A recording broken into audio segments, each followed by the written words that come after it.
manusia itu lebih takut untuk kehilangan uang daripada kehilangan waktu.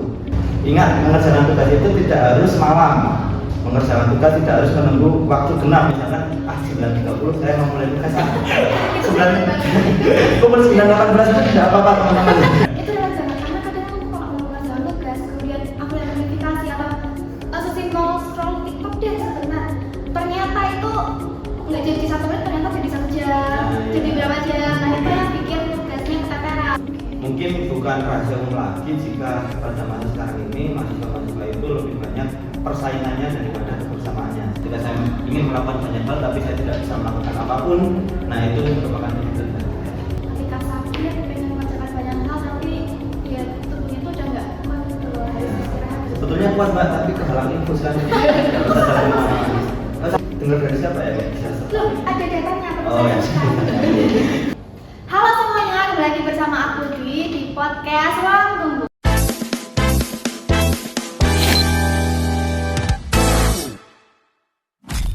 Nah, kali ini aku kedatangan bintang tamu yang sangat spesial yang udah jauh-jauh dari negeri seberang datang ke podcast Ruang Tunggu. Kita sambut Mas Tata Unggul Sadya. Terima kasih Mas Tata sudah berkenan untuk hadir di podcast Ruang Tunggu. Nah, apa kabar hari ini Mas Tata? Alhamdulillah baik. Gimana nih perasaannya kita datang di podcast Ruang Tunggu? Ya, sangat senang sekali karena kebetulan podcast Ruang Tunggu ini salah satu podcast yang saya tonton. Ketika saya makan, saya selalu nonton Ruang Tunggu. Ketika saya sedang berada di perjalanan, saya selalu nonton podcast Ruang Tunggu. Bohong gak nih? Bohong gak? Beneran, serius. Jadi sangat senang bisa hadir sekaligus ngobrol bersama Kak Dwi di podcast Ruang Tunggu. Aduh, terima kasih jadi salah satu berbagi saya. Oke, nah aku dengar nih, Mas Tata kemarin baru lulus wisuda, betul? Betul, kemarin tanggal 11 April.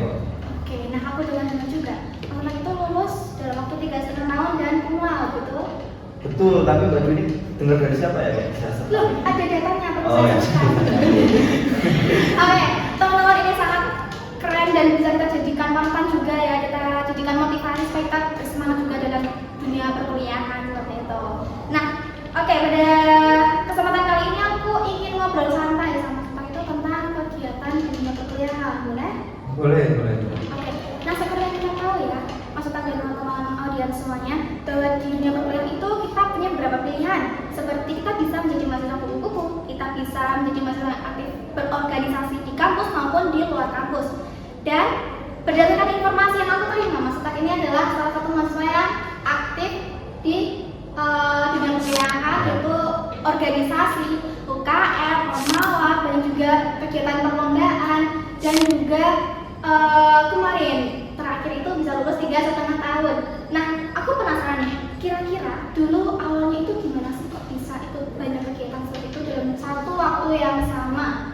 Oke, ceritanya lumayan panjang ya. Dulu itu waktu awal aku tiba di Magelang, di Universitas Tidar, itu aku jujur bingung mau ngapain daripada gabut. Aku cari-cari informasi tentang sekiranya kegiatan apa sih yang cocok untuk saya ikuti gitu kan. Ya ternyata di dunia perkuliahan itu ada yang namanya organisasi, ada yang namanya unit kegiatan mahasiswa, lalu ada organisasi mahasiswa daerah itu khusus untuk mahasiswa yang berada atau berasal dari luar Magelang seperti itu. Lalu ada beberapa perlombaan yang bisa saya ikuti. Jadi dulu itu pikirku itu daripada gabut lebih baik mengikuti kegiatan-kegiatan seperti itu daripada saya menjadi mahasiswa di sini cuma tiduran di kos, mungkin cuma nongkrong-nongkrong jelas. Itu lebih baik saya mengikuti kegiatan tersebut. Ternyata asik dan juga keterusan, bahkan sampai semester akhir saya masih sering untuk berkegiatan dalam organisasi maupun dalam kegiatan perlombaan. Ini sangat relate banget mungkin sama mahasiswa yang lain karena awalnya coba-coba, betul? Awalnya coba-coba ternyata ketagihan dan alhamdulillah kita itu bermanfaat dan sangat positif. Yeah. Nah, teman-teman, pasti kalian juga penasaran nih dari sekian banyaknya kegiatan, gimana sih cara kita untuk memanajemen waktu supaya fleksibel antara tugas kuliah, kegiatan UKM, organisasi dan lainnya. Itu kira-kira seperti apa sih yang bisa di-share? Yang bisa di-share berbicara tentang waktu itu tentunya menjadi masalah besar dan itu aku rasa menjadi masalah yang sulit untuk terselesaikan gitu ya, karena banyak orang-orang itu banyak beranggapan bahwa waktu kita itu hanya singkat, dalam satu hari ada 24 jam. Namun dari awal saya telah menerapkan mindset bahwa waktu 24 jam itu bukanlah waktu yang singkat, itu adalah waktu yang panjang. Jarang disadari bahwa manusia itu lebih takut untuk kehilangan uang daripada kehilangan waktu. Jadi kebanyakan manusia itu lebih banyak yang kehilangan uang. Jadi kalau soal waktu itu mereka nanti aja. Contohnya misalkan Kak Dwi mungkin ketika ada tugas atau ada kegiatan yang bisa dijalankan, tapi Kak Dwi lebih memilih untuk istirahat, memilih untuk bermalas-malasan. Nah, itu yang seharusnya dikurangi dan bisa melakukan hal-hal yang lainnya seperti mengerjakan tugas dan sebagainya. Ingat, mengerjakan tugas itu tidak harus malam. Mengerjakan tugas tidak harus menunggu waktu genap, misalkan 9.30 saya mau mulai tugas. Pukul 9.18 itu tidak apa-apa teman-teman. Jadi jangan berpatokan bahwa waktu saat ini nanti masih panjang deh. Nah, itu jangan, karena itu yang membuat kalian keteteran untuk membagi waktu sebetulnya. Nah, selain itu kalian juga bisa mengurutkan berdasarkan skala prioritas. Jadi didahulukan mana yang lebih penting terlebih dahulu. Misalkan tugas perkuliahan itu ketika saya menjadi mahasiswa itu menjadi prioritas utama, karena tanggung jawab saya sebagai mahasiswa adalah mengerjakan tugas dan juga menyelesaikan masa studi seperti itu.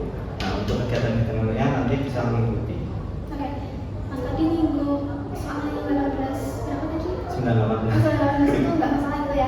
Itu relate banget karena kadang aku kalau mau mengerjakan tugas, kemudian aku lihat notifikasi atau sesimpel scroll TikTok deh sebentar, ternyata itu nggak jadi 1 menit, ternyata jadi 1 jam, jadi berapa jam. Nah, itu yang bikin tugasnya keteteran ya sih, betul teman-teman. Jadi bisa kita ambil ini ya, kita lihat skala prioritas dan 9.18 itu nggak apa-apa. betul. Oke, keren banget itu sama mahasiswa saat ini. Nah, dari banyaknya kegiatan tersebut juga setelah masa tersebutkan, ada nggak sih kira-kira momen gimana Mas Otak itu pengen nyerah atau titik terendahnya ketika dulu di dunia perkuliahan itu seperti apa sih? Oke, titik terendah selama menjalani kehidupan sebagai mahasiswa itu tepatnya ada di semester semester 5 kalau nggak salah. Semester 5? Ya, di semester 5 waktu itu kebetulan di program saya itu ada yang namanya kegiatan drama pentas. Itu kegiatan angkatan memang itu untuk memenuhi nilai ujian akhir semester. Nah, kebetulan pada saat itu dan juga kebetulan itu ada bebarengan dengan kegiatan yang lainnya. Kebetulan pada bulan itu tuh memang bulannya sedang padat-padatnya itu. Nah, jadi pada saat itu ya mungkin karena lelah pikiran atau faktor-faktor yang lainnya, pada saat itu saya jatuh sakit seperti itu. Nah, itu di semester 5? Di semester 5, ya betul, sakit. Nah, sehingga pada waktu itu tidak bisa melakukan kegiatan yang sebelumnya bisa saya lakukan. Nah, saat itu kan saya hanya terbaring, hanya menatap langit-langit gitu kan ya, kalau mau didramatisir. Nah, itu saya benar-benar saya benar-benar kayak iki masa mau seperti ini terus gitu, mau sampai kapan seperti ini terus. Jadi banyak hal yang bisa dilakukan sebetulnya, tapi tidak bisa dilakukan karena saya pada waktu itu masih sakit. Itu benar-benar merasa bahwa itu adalah titik terendah saya. Ketika saya ingin melakukan banyak hal tapi saya tidak bisa melakukan apapun, nah itu merupakan titik terendah. Ketika sakit pengen mengerjakan banyak hal tapi ya tubuhnya itu udah nggak kuat gitu loh, harus istirahat. Sebetulnya kuat Mbak, tapi kehalang infus kan. Sampai rumah sakit ya. Aku pikir sakit lagi di rumah. Enggak. Berarti parah banget ya? Ya, bisa dikatakan parah tapi enggak banget. Sekarang sudah sehat ya Mas ya? Sudah sehat, sudah kuat, sudah bisa melakukan banyak hal. Alhamdulillah, dan sudah lulus. Ya. Keren banget teman-teman, ada keterbatasan sakit, motivasinya kuat, dan pada saat itu juga sebetulnya pengen melakukan banyak hal dan ternyata tidak bisa, tapi akhirnya selesai juga. Bahkan pada waktu sakit itu saya sempat kebingungan untuk menemukan titik baliknya. Gimana tuh maksudnya? Jadi mungkin karena sakit, udah keseringan istirahat, sebagainya hilang semangat. Jadi untuk menemukan titik balik agar menemukan semangat untuk melakukan banyak hal lagi itu sangat berkurang. Tapi atas dukungan dari teman-teman dan juga orang terdekat, alhamdulillah saya bisa kembali lagi untuk menemukan titik baliknya itu. Alhamdulillah. Setelah ada mendung, hujan hujan badai muncul pelangi, betul? Ya betul. Setelah ini belum lagi karena saya belum mau kerja di mana. Ya kita doakan semoga semakin kedepannya semakin sukses, Ya, lancar amin. selalu ya, Amin, Mas terima kita. kasih. Amin amin. Nah, untuk pertanyaan selanjutnya nih Mas, kira-kira dari banyak kegiatan tersebut ada nggak sih satu hal atau ilmu yang paling berharga tapi nggak bisa Mas dapatkan di buku perkuliahan, justru Mas dapatkan di kegiatan tersebut? Bisa diceritakan mungkin? Oke, bisa. Kalau di buku perkuliahan mungkin saya kurang bisa menjelaskan ya. Kalau di bangku perkuliahan bisa. Karena kalau di buku perkuliahan saya bacaannya nggak sebanyak itu gitu ya. Jadi Oke. kalau misalkan berbicara tentang ilmu atau pengalaman yang bisa didapat selain dari bangku perkuliahan, itu salah satunya ada tentang kehidupan ketika kita bersosial seperti itu. Mungkin bukan rahasia umum lagi jika pada masa sekarang ini mahasiswa-mahasiswa itu lebih banyak persaingannya daripada kebersamaannya seperti itu. Iya, Jadi iya. untuk kebersamaan itu lebih sering saya dapatkan di luar dunia perkuliahan. Karena kalau di perkuliahan entah mungkin persaingan tentang nilai, tentang rajin, tentang cari muka dan sebagainya itu saya kurang tahu. Tapi pada intinya adalah yang bisa saya dapatkan ketika di luar dari dunia perkuliahan itu yaitu tentang kebersamaan. Jadi banyak kegiatan tersebut ya Mas. Ya. Dengan organisasi, UKM dan lain sebagainya itu membentuk rasa solidaritas dan juga kekeluargaan seperti itu. Tapi ya, sebenarnya ini juga relate sama teman-teman yang ikut organisasi ya mungkin seperti itu. Oke, nah kalau misalkan waktu bisa diputar kembali, kira-kira ada nggak sih momen yang ingin Mas ubah atau ingin perbaiki atau ada rasa menyesal sampai detik ini yang belum bisa Mas lakukan seperti itu? Apa ya? Kalau untuk penyesalan saya rasa saat ini saya tidak ada penyesalan sama sekali. Tapi kalau misalkan mau diubah itu adalah dulu waktu apa namanya sakit itu mau sakit itu kan mungkin itu terjadi karena saya yang terlalu ambisius, mungkin saya yang terlalu mengesampingkan hal-hal penting seperti tentang kesehatan kayak makan, minum, olahraga ataupun pola tidur yang terjaga. Itu saya tidak menerapkan itu, alhasil saya sakit. Itu mungkin penyesalan salah satu bukan penyesalannya, salah satu hal yang ingin saya rubah. Karena kenapa kok ingin saya rubah? Karena ya kalau saya tidak sakit sebenarnya saya bisa melakukan banyak hal gitu, nggak perlu untuk tidur-tiduran di rumah sakit lah, di bangsal atau apa gitu.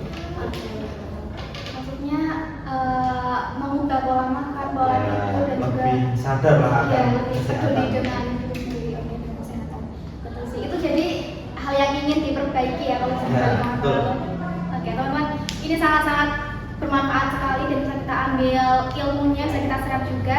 Nah, pertanyaan terakhir dari aku cuma tentang kira-kira ada nggak sih pesan untuk adik-adik mahasiswa yang mungkin bisa memotivasi mereka untuk semangat lagi di bangku perkuliahan? Oke, untuk motivasi terlebih di bangku perkuliahan, apalagi ini kan Kak Dewi ini dari Universitas Tidar ya? Betul, Universitas Tidar. Apalagi dari Universitas Tidar, masih mahasiswa Universitas Tidar. Kebetulan saya juga pernah menjadi bagian dari mahasiswa Universitas Tidar. Oke, pernah ya di Iya. sekolah ya. Sedikit bercerita, dulu itu Universitas Tidar itu bukanlah univ yang ingin saya tuju karena jujur saya itu dulu tidak ingin tidak ada keinginan untuk berkuliah. Kalaupun ingin itu sudah ada di masa akhir-akhir masa pendaftaran, dan itu pun tidak di sini, tapi di univ kan ibaratnya top lah ternama di sini gitu kan. Tapi ternyata takdir berkata lain, saya tetap bisa berkuliah sesuai keinginan saya pada masa akhir itu, tapi berkuliah di Universitas Tidar, univ yang bukan atau tidak termasuk dalam plan saya dari dulu gitu. Tapi setelah saya renungi, dulu awal-awal itu saya malas mbak, apalagi belajar di prodi PPSI itu saya benar-benar malas karena itu bukan tujuan saya sama sekali. Bahkan IPS saya, kalau mungkin mahasiswa ini tahu ya, IPS saya di awal-awal itu bisa dikatakan sangat-sangat jelek, Masa sih? sangat-sangat buruk, sangat-sangat jelek. Nah, setelah saya mendapatkan itu semua itu sebagai tamparan keras ya kan. Masa nilai cuma segini, teman-teman yang lain bisa banyak gitu. Nah, setelah itu saya merenung dan juga berproses dari semester 1 sampai dengan semester 3 atau 4 pada waktu itu. Nah, itu saya memiliki mendapatkan pencerahan atau pemikiran bahwa kuliah di Universitas Tidar itu tidak seburuk itu teman-teman. Jadi banyak hal atau banyak kesempatan-kesempatan yang bisa didapatkan di Universitas Tidar dan tidak tidak mungkin saya dapatkan di universitas lain, misalkan kayak kesempatan untuk menjadi ketua organisasi, kesempatan untuk menjadi salah satu mahasiswa yang dikenal oleh dosen dan lain sebagainya. Mungkin jika saya tidak kuliah di universitas, saya tidak mendapatkan itu semua, karena kalau misalkan saya kuliah di universitas yang top, universitas yang ternama, pasti saya akan kalah saing dengan yang lainnya gitu. Jadi di sini saya bisa memanfaatkan dengan sebaik mungkin, saya menjadi mahasiswa yang bisa dikatakan mungkin lebih rajin daripada yang lainnya, masih bisa dikenal oleh dosen. Nah itu kalau misalkan bayangkan kalau misalkan saya kuliah di UI, mungkin saya ya tertinggal aja gitu, nggak kayak di sini gitu. Jadi tetap semangat, dimanapun kalian itu menempuh pendidikan, itu semua tergantung dari diri kalian masing-masing. Jadi univ top atau tidak itu adalah salah satu hal yang bukan benar-benar diperhatikan oleh orang lain lah. Yang lebih diperhatikan adalah diri kalian sendiri gitu. Jadi percaya pada diri sendiri, temukan kenyamanan dan juga temukan peluang-peluang yang bisa kalian manfaatkan. Terus sih Mas, misalkan kita kuliah di universitas lain, itu kan sebenarnya yang kita butuhkan itu kan ilmu. Gimana caranya kita bisa mendapatkan ilmu tersebut dan mengimplementasikannya dalam kehidupan sehari-hari itu bisa maksimal, nggak sih? Dan kita kuliah di universitas tidak pun sebenarnya ya udah sama cara di universitas lain, tinggal gimana kita mau belajar nggak sih, kita mau bersungguh-sungguh nggak sih, seperti itu. Oke, jadi teman-teman di sini kalian jangan lupa juga untuk tanamkan mindset, jangan lupa kalian itu bangun fondasi dari sekarang, bagaimana masa depannya juga bisa diambil kesimpulan seperti itu teman-teman. Walaupun universitas tidak bukan nomor satu bagi kalian sebelum-sebelumnya, tapi ini adalah masa depan kalian seperti itu. Dan juga mungkin kalian saat ini sedang merasa berada di sebuah keterpurukan, sedang mendung, sedang hujan badai deras, tapi kalian harus percaya bahwa masa depan itu akan indah, akan ada pelangi setelah hujan seperti itu teman-teman. Nah, cukup sekian aja Mas Otak. Terima kasih sudah berkenan untuk hadir. Mohon maaf kalau banyak betul kata yang salah, banyak hal-hal yang kurang berkenan mungkin dari Mas Otak. Saya ucapkan terima kasih dan mohon maaf. Bagi teman-teman juga jangan lupa untuk subscribe dan juga like. Terima kasih.